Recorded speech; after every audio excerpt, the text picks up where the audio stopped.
Maybe Apple CEO Tim Cook is getting ready to let the Mac go. Getty. A Bloomberg report indicates that Apple is getting ready to bring iPhone and iPad apps to the Mac. Apple fans are getting frustrated with what they see as a lack of innovation in the Mac, but marzipan may not be the savior they've been waiting for.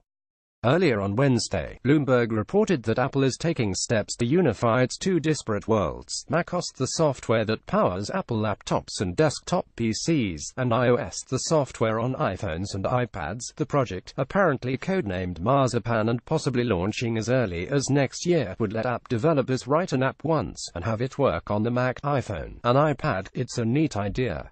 As Bloomberg notes, Mac users have long complained that the versions of popular apps like Twitter have lagged, feature-wise, behind the iPhone equivalent. If Apple follows through with its plan, Twitter theoretically writes one app that brings new features to all users on all three devices simultaneously. PC-bound Mac users will get to enjoy at least some of the hot, innovative new mobile apps that are developed for the iOS platform. It sounds like a way to bring the Mac into the party, where all the action is today. But Mac users perhaps shouldn't celebrate too soon, because it may actually reveal Apple's intention to move away from the Mac. The long, dark tea time of the Mac. It's become increasingly clear that Apple sees the iOS operating system as the future of computing. If you need proof, just look at Apple's latest ad for the supersized iPad Pro. In it, a neighbor asks a young girl what she is up to with her iPad Pro, which she calls a computer. The girl responds with, "What's a computer?" The message is clear: the next generation won't be using a PC, they'll be using the iPad Pro, or something like it. And that future is okay with Apple. The only way to get software onto an iPad is via the App Store, where Apple gets a 30% cut of all transactions. The Apple iPad Pro is designed to be used like a computer. Will the Mac ever really, truly go away? Maybe not anytime soon. But even Mac fans have been forced to admit that it often seems like Apple's focus is elsewhere. The biggest recent overhaul to the MacBook Pro, a touch bar above the keyboard, was largely rejected as gimmicky. Anecdotally, some big Mac fans are making moves over to Microsoft Windows 10 PCs.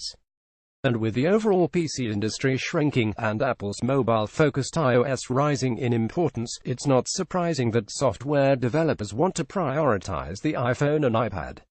For many developers today, Mac software in Windows, for that matter, is largely an afterthought. Drawbacks to consider: Apple isn't the first company to walk this road. A growing number of Google-powered Chromebook laptops can now run Android apps.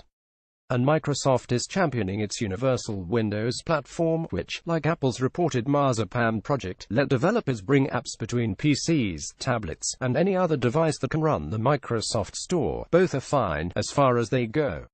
But Microsoft's plan, in particular, has hit a particular pitfall. Just because an app is great on a tablet, doesn't automatically make it a good experience on a PC. There's a real difference between an app that's good with a touchscreen and an app that's good with a mouse and keyboard. This tweet, from iOS camera app Allied, kind of sums it up. It's not an impossible gulf.